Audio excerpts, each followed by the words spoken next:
You're listening to the Bar Business Podcast, where every week your host, Chris Schneider, brings you information, strategies, and news on the bar industry, giving you the competitive edge you need to start working on your bar rather than in your bar. This week, we're going to talk about 5 ways you can increase your bottom line. If you do them one a day for 5 days, you're going to have a much better bottom line and a lot better systems working for you by the end of this week than you do now. And each of these 5 activities should really only take you about 2-3 hours. Some of them are going to be a little bit more impactful than others. Some of them are going to take a little bit more time than others. But all of this is doable this week. When we're looking at bars and when we really talk about how much bars are making, we have our top line, right? Our gross revenue. We have all the expenses that come out of that. Cost of goods sold, our rent, our labor being the big ones. And then we have our bottom line. That's what we as owners can put in our pocket in the bar business. Most bars are making probably in the neighborhood of 10-12%. There's less data on bars than restaurants, but the average restaurant right now is only putting about 5% on the bottom line. So bars really, we have a better situation. We have a better margin. So there's no reason why 5% or 10%, let's say, that most bars are getting, cannot be 20%. I'm telling you right now, it's difficult, it's hard, but a 20% bottom line in the bar industry is possible, and you don't have to be some high-priced downtown club to get there. You do not have to be anything special. Well, all bars are special, but you do not have to have a high-end concept in order to charge the prices and control your costs in a way that you can put 20% on your bottom line. Every bar in America, more or less, is capable of running a 20% bottom line. So here's 5 small projects that can be completed with a few hours each day over the course of the next week that will get you closer to that 20% bottom line. Number 1, you need to standardize all your drink recipes. And I don't mean kind of standardize. This isn't a situation where we can say, okay, our standard pours an ounce and a half of liquor and you know how to make a margarita. No, you have to spell out exactly how that margarita is made, exactly what goes into it. There should never be a difference between one bartender serving a guest and another bartender serving a guest. When that happens, a few things happen. A, it's impossible to actually manage your costs because you don't know what that margarita costs every time. B, the guests are going to have different experiences depending upon who's working. And that's not helpful. A guest should be able to come into your bar at any time and have the exact same experience regardless of who's behind your bar. Now, obviously, we know in the bar business, bartenders get a lot of regulars, right? Your bartender will draw a crowd. And that's perfectly fine. We want bartenders to interact with guests. There are some guests that will come in to see specific bartenders, of course. But that doesn't mean that a drink that a customer orders on Monday night and they get a margarita should be any different than if they get that same margarita on a Friday morning. Different bartenders, different shifts, could be totally different people in the bar. But that drink needs to be the same. So when it comes to standardizing your drinks, you need a standardized cocktail recipe for every single cocktail in your POS system. And if you are one of those bars that has very few cocktails listed individually in your POS system, and you have a lot of open liquor being rung in, or a lot of Stoli with notes, right? Every time it's a margarita, it's just well tequila with a handwritten note on it or hand typed in note that says margarita. That doesn't work. Because the other thing too here is every drink or every liquor in your POS system should include the cost of a standard mixer. So if a customer comes in and orders a Jack and Coke, that Jack Daniel's price should already incorporate the small amount of money spent on that Coke. The same way if they come in and they order a vodka soda, that's the cost of that soda should be built in. Now, we all know soda is essentially free, but water does cost something. Now, does that mean we're going to just charge a Tito's, let's say, and a Tito's and soda? We're going to make more money than a Tito's and 7? Absolutely. But that's okay. You need your drinks consistent. You need your drinks priced. And everything in your POS system needs to properly reflect a price. But getting back to the tequila again, if we have a well tequila and Coke, that's built in. But if we have a well tequila margarita, we need an upcharge for that margarita. We need to know what those additional items cost that are in that drink. And we need to make sure that we're not cutting down on our margin by adding mixers and not charging enough for those mixers, and that we're charging enough for the added time it takes the bartender to prepare that drink. A Jack and Coke is a lot easier to make than a margarita. And a margarita isn't even that complex of a drink. If we start getting into craft cocktails and classic cocktails, we can talk about drinks that are taking 3, 4, 5 minutes of time to produce. And that time, that opportunity cost that your bartender is spending making that drink rather than making another drink needs to be built into the price of that drink. Because if you're doing a lot of complex cocktails, your bartender is not able to serve as many people. You will require more staff, and that labor needs to be built into your pricing. What's important here is that everything in your POS system should have an exact recipe, and you need to make sure that your staff is using the exact recipe on every drink. 2 other points here, real quick. One is you need to make sure that all your liquor bottles have the same pour spouts. I don't know how many bars I go into and I see that they have 5 or 6 different kinds of pour spouts. And here's the problem. Every type of pour spout's going to pour out at a little bit of a different pace. So when we're talking about standardization and we're trying to keep things tight on our inventory, because the only way to make money is to keep your inventory tight in the bar business. But when we're focused on keeping that inventory tight by training people and optimizing our usage of every product so that we're getting as close as possible to actual usage and theoretical usage being the same, and we will have a lot more conversations about actual versus theoretical usage. Suffice to say for now, theoretical usage is if everything was poured perfect every time, you would get X number of drinks out of a bottle. Actual usage is going to be what you actually get out of that bottle. And, most bars are well over 10% variance there. A good bar is 2 or 3 or 4% there. A great bar is under 2. But for you to even come close to getting that under 5, for you to even come close to not being at 10% and pouring half your profit down the drain, you need the same pour spouts on every bottle so that every count on every bottle is the same for your bartenders making those drinks. And I am not a fan of the measured pour spouts. I am not a fan of using jiggers. I am a fan of training bartenders to know how to pour properly and giving them the tools they need, which is all having the same pour spouts on every bottle in behind the bar, giving them the tools they need to be able to serve a great drink every time. The other thing you have to do when we are talking about bartender pours and standardization of drinks, you must test your bartenders on pouring. You have to do pour tests. You have to give them different drinks, different liquors, different glasses to pour into and ask them to pour a half ounce, a quarter ounce, 3.5 ounces. Doesn't matter what it is, numbers wise. 3.5 is way high and is actually really hard. But you can do everything from a quarter ounce to 2 ounces. Everyone should be able to hit every time. Arguably 2.5 for rocks pours. So you need to make sure your bartenders know exactly what they're pouring and exactly how to pour it. If you do that, you stand a really good chance of getting your optimal or your actual usage of inventory close to your theoretical inventory usage. Every drink is the same. You've improved the customer experience, and you can start to have the system that will allow you to eliminate the waste behind your bar. Second thing you need to do to increase your profits this week, you need to check your draft beer system. And I don't care if you have a long draw draft system or keg boxes, draft systems have a phenomenal amount of waste for most bars. And the waste comes from 2 places. It comes from improperly set up equipment, and it comes from user error. So when we're talking about improperly set up equipment, you got to get the temperature right, and you have to get the pressure right. I'm sure a lot of you have worked with keg boxes and long draw systems that the first thing in the morning you pull the handle and it just comes out all foam.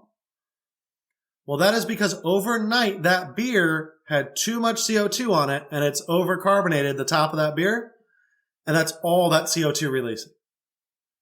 In keg boxes, you can almost entirely eliminate that just by turning off the CO2 at the end of the night. So there are great ways to mitigate some of that loss. But the other thing that I see often, and this is the one that really kind of grinds me when it comes to draft beer and the way it's treated, is people having beer that's pouring out too warm. Your draft system should never pour beer over 40 degrees Fahrenheit. If it's over 40 degrees, you are losing beer. If it's over 42 degrees, you might as well just throw it all out. You're never going to yield enough to pay off that keg on a 42-degree system because of the sheer amount of foam that will be generated every time you go to pour a beer.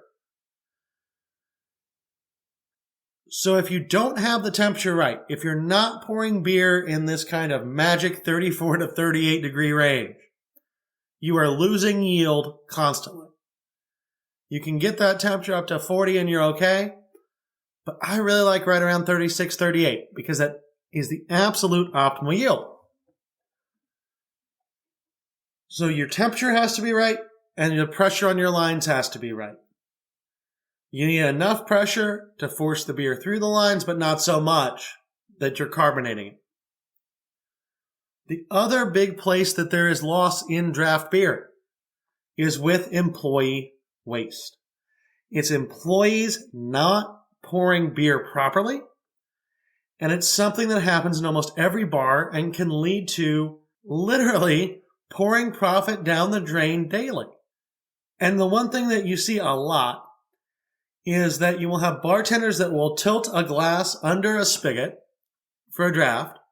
They'll open the draft up, they'll let it fill up, and rather than let head settle, rather than really address the head at all, they just let the head pour off the beer and then go down the drain as they're filling it up to eliminate head. Well, that head is product. That head is beer. If you pour out all the foam, and you pour out 10, 20% of the beer, given other loss that you're going to have in that product, that keg's not making you any money. Because I think people have the misconception that keg beer is cheap and keg beer you make a lot of money on. Keg beer is cheap by volume, but keg beer you don't necessarily make a lot of money on unless you do it properly. So training your staff on a proper pour, making sure that your draft system works properly is key. One other note on draft beer systems. You have to have clean beer lines. When your beer lines don't get cleaned in your draft beer system, you have these deposits called beer stone that form from the different calcium and other minerals that are contained in that beer. Well, that beer stone serves to agitate the beer as it flows through the line, right? They're little bumps on the inside of the beer line. And obviously CO2 hits those bumps, it's released, now you're agitating that beer. You're creating foam again. So whether you're going to clean your own draft lines, which actually I highly recommend and I think is very important as a bar to be able to clean your own draft lines when you need to, or you can rely on your suppliers to do it. Almost every beer supplier in the world will come in and clean draft lines for you. And most will do it on a semi-regular basis if you ask. But you always need to make sure that your lines are clean, because if you have draft beer lines that haven't been cleaned in a month or 6 weeks, you are losing product, you are losing money. Period. So those should be cleaned at a minimum once per month. And frankly, I think draft beer lines should be cleaned every other week if you have your own system and you can do it yourself. Plus, when you clean beer lines like that, you are ensuring that you always have the best quality beer flowing through those lines, providing your customers with the best experience, and ensuring that you have a high quality product. The third thing you can do this week to put more profit on your bottom line for your bar is to evaluate your glassware. And glassware is something that a lot of people do not spend enough time and attention looking at. And there are a few key things with your glassware that actually become very important. So let's start with beer glasses. Most people are serving beer in pints, and most people can get pints for free from their liquor suppliers, or from their beer suppliers rather. Everyone has the opportunity to get free glasses in most parts of the country. I know there are some places that have different laws and restrictions on that, but almost every beer supplier will give you free glassware. That allows you then to not have to purchase the glass, which is great. And normally you can get pints, and depending on where you are, either 23-ounce Pilsners or 32-ounce mugs. And again, these are for free from your supplier. Here's the thing, though. If you actually measure the amount of liquid going in those pints, some of them are going to be 15 ounces, some of them are going to be 17. So it becomes important to actually know what it is you're pouring. If our goal is always to make sure that our theoretical cost for beer and our actual cost for beer are pretty closely aligned, 1 ounce will make a difference over time. Additionally, when it comes to beer, you have to be very careful that a pint, an American pint, the normal pint glass you get is not the same as a glass of Guinness. I don't know how many bars I've gone into and seen them pouring beer, normal beers, in Guinness glasses because a pint is a pint. No, Guinness is an imperial pint. It's 4 ounces more than a normal pint glass. So if you are selling a normal pint of 16-ounce beer but using Guinness glasses, you are cutting out 25%. You are serving 25% more beer in that glass. That adds up real quick. So make sure that your glasses match what you're selling and that you're pricing the correct ounces being used to generate that drink. If you're not getting glasses from the beer company, which I would do because I think free glassware is a better savings than what I'm about to say. But if you're going to do like a short beer and a tall beer and you're buying your own glassware, think about getting 14-ounce short beers. That's 2 ounces less than a 16-ounce pint. I promise you, though, no one will notice the difference. Well, some people may, but very few. Because it's very hard to tell the difference between a 14-ounce glass and a 16-ounce glass. But in doing that, you've reduced the amount of beer going in that glass by roughly 15%. That 15% is impactful to your bottom line.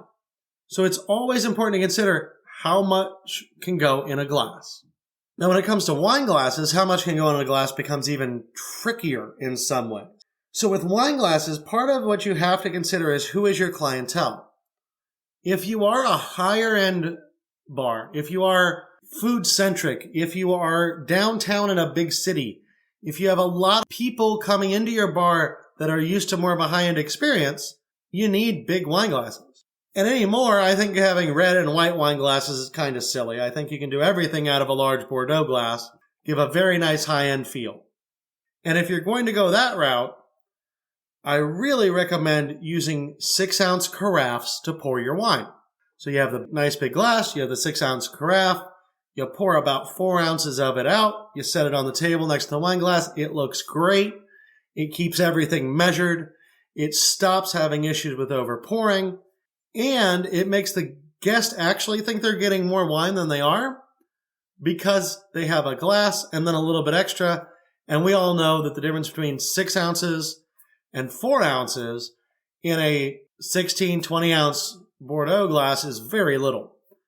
So that is the way to approach higher-end wine. But if you're a lower-end bar, if you're a neighborhood bar, and that's definitely where I was, people expect that they get a wine glass that's more or less full. If you buy a 12-ounce wine glass, you're going to be pouring 10 ounces of wine. The trick here is, on the low end, you have to go the exact opposite direction that you go on the high end, and you have to buy a 7, 8-ounce wine glass. Because then when you fill that 8-ounce wine glass just a little bit from the lip, you're at about 6 ounces. Or a 7-ounce glass, you're even cutting it a little closer. So that's kind of the duality of wine glassware. On the high end, you want giant glasses and individually 6-ounce sized carafes. On the low end, you want the smaller glasses so that you can actually play to what your customers want, which is a full glass. So after wine and beer, obviously now we got to talk about cocktails. And here's the fun thing about cocktails. There are infinite options for cocktails to make. There's almost as much glassware to go along with it. A lot of bars have frankly, more cocktail glassware than they need. Because most of your guests aren't looking for high-end cocktails in most bars. Now, if you're a gastropub, if you are a high-end cocktail-based concept, obviously, you need to have proper glassware for every single different type of drink you are putting out there. But I'll tell you right now, not that many people know what a sidecar is. Less people know what a Nick and Nora is. It's not something that you need in most bars in this country. Most bars, you're going to have a rocks glass, a short glass, and a tall glass. Tall glass is probably a Collins.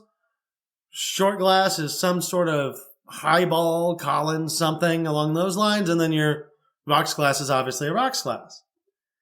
And most of your drinks should go in that short glass unless someone requests a tall glass. And the reason why it should go in that glass, especially if you're in the lower end of the bar segment, you will be judged based upon how strong your drinks are.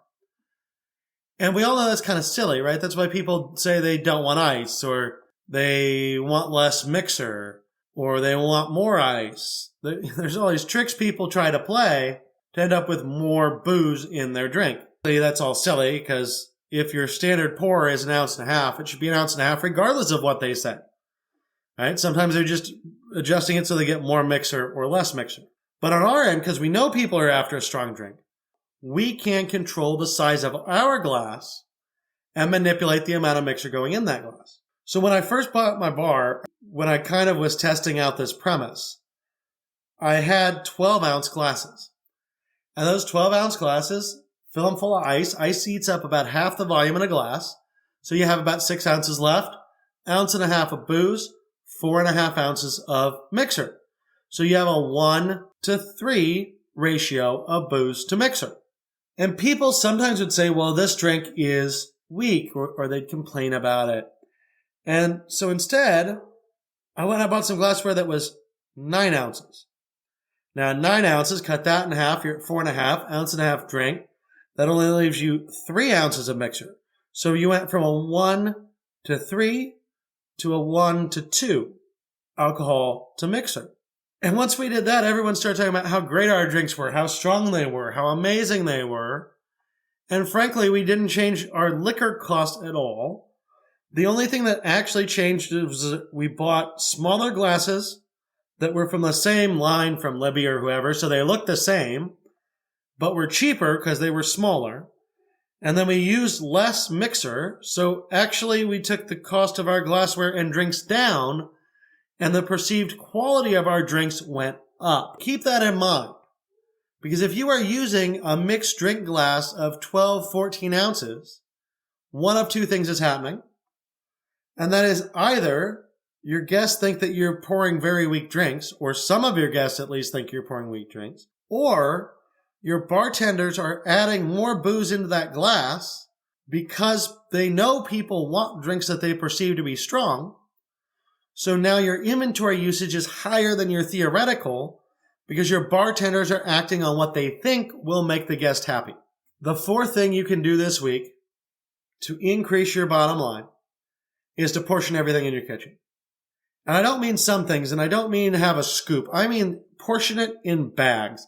Physically portion everything that gets used on a regular basis. You should be taking French fries, cutting them open, weighing them out, portioning them in sandwich bags.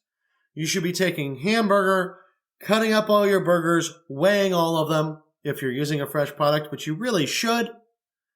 But you should be cutting that, weighing that, and ensuring that every burger, if it should be 8 ounces, is 8 ounces plus or minus a quarter ounce.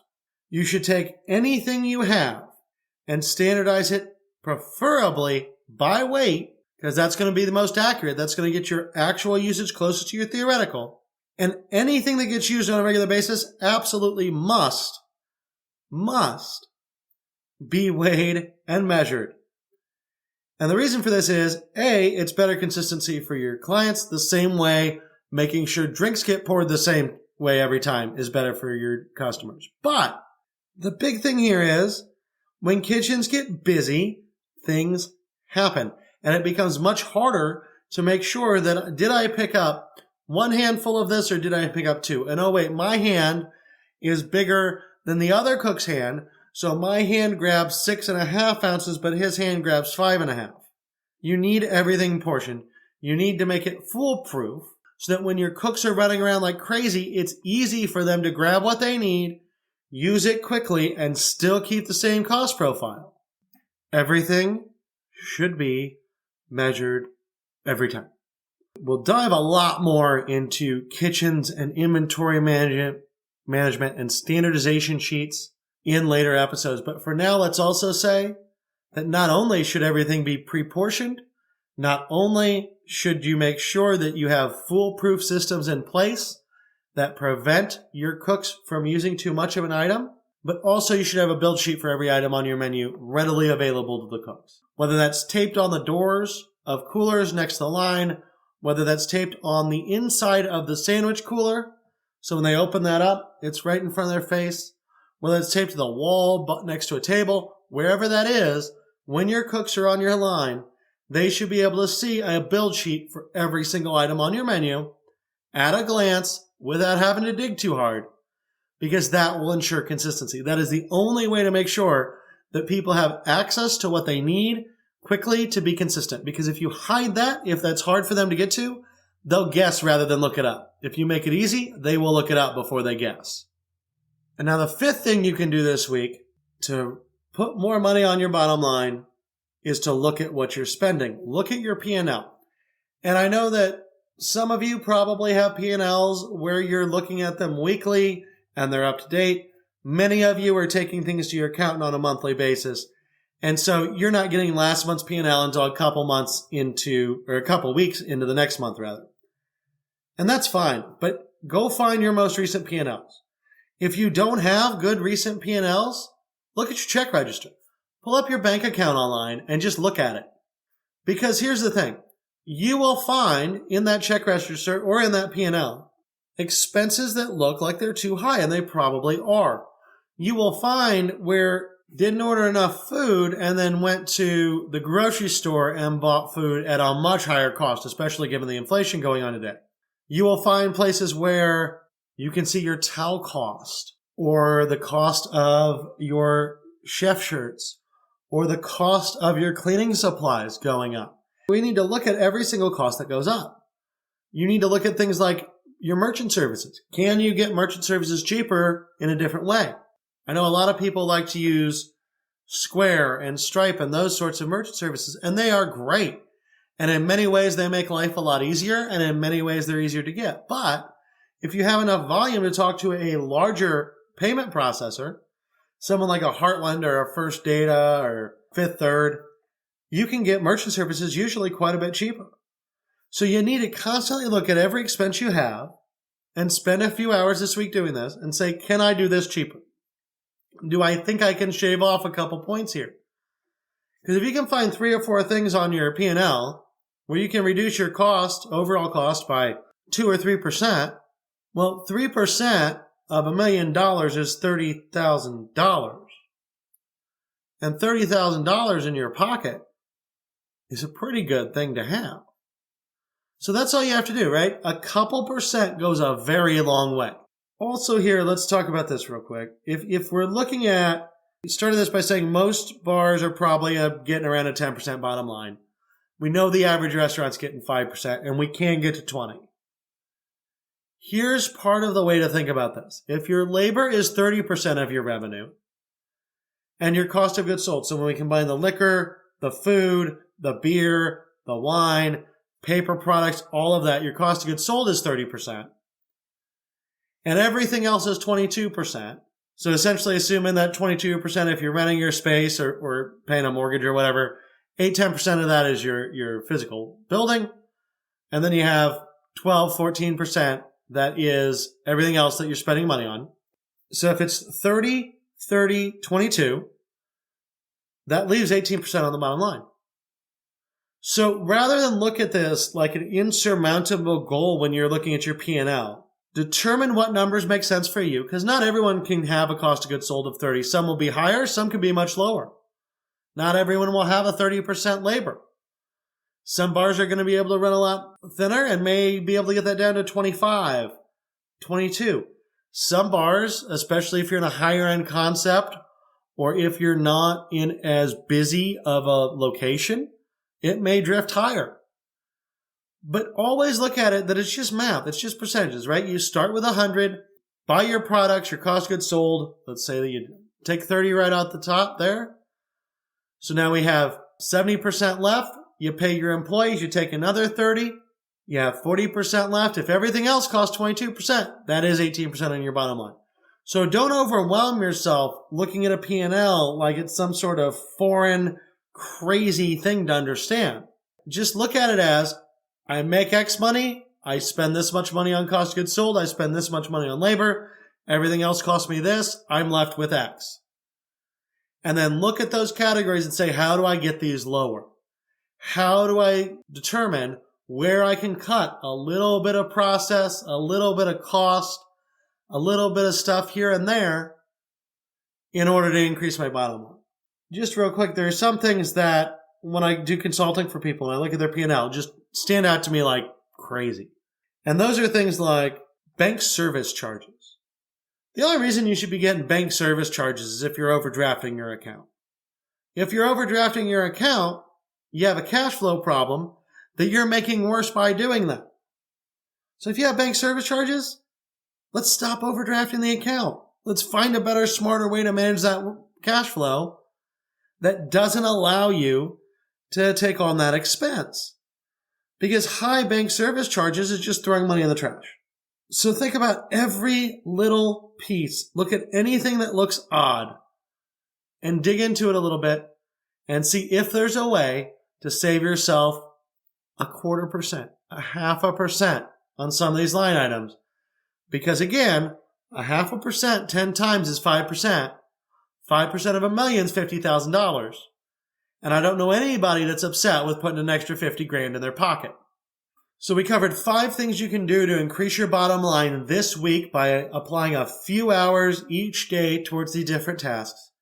And I want to give you one more. I want to give you a bonus way to increase your bottom line. And that is make sure you always take a day off. Don't work 7 days a week. Don't work over 80 hours a week. Really, don't work over 60 hours a week. The more you work, the less productive you are. You need to give yourself time to recharge. You need to avoid being burnt out. Because unless you bring the best you to work every day, unless your brain is working at its best abilities, you can't do what you need to do as an owner. If you're there all the time and you're tired and you feel strung out and you're running on caffeine, you aren't thinking as well. Your body isn't processing information as well. And you'll never be able to make the right decisions to get yourself to move forward. So in addition to those 5 things, make sure this week, while you're getting those knocked out, you're also not working yourself too hard. You're giving yourself time to recharge your body, and you are ensuring that you are at peak optimal efficiency, that your body is running the way it should be, so that you can make sure that your bar is running the way it should be. Take these 6 items, apply them a little bit. It's going to be a few hours every day for this week. But at the end of this week, you're A, going to have a better handle on your business, and B, if you do all 5 of these, you will have made some strong changes that start driving that bottom line in an amazing direction. And really, I think for most bars and restaurants out there, particularly bars, right? Because that's what we talk about more. But for almost any hospitality company out there, if you do those 6 things we talked about, they're worth at least 2 or 3%. And again, 2 or 3% on $1 million business is 20 grand. So it's well worth your time to do this. And always remember, the fundamentals matter. These little tiny details matter. The type of glasses you use matters. Standardization matters. Having your draft system run properly matters. Looking for waste in your P&L matters. And the reason why all this matters is that truly, if we look at it, what separates a bar that is average, that is struggling even, from what separates a bar that is world-class operation, that is printing money, it's not the big stuff. What separates the very successful establishments from the mediocre is the details. You have to focus on the detail. Thanks for listening to the Bar Business Podcast. Make sure to subscribe so you don't miss any future episodes. Check out our website at barbusinesspodcast.com and join our Bar Business Nation Facebook group for more strategies and tips.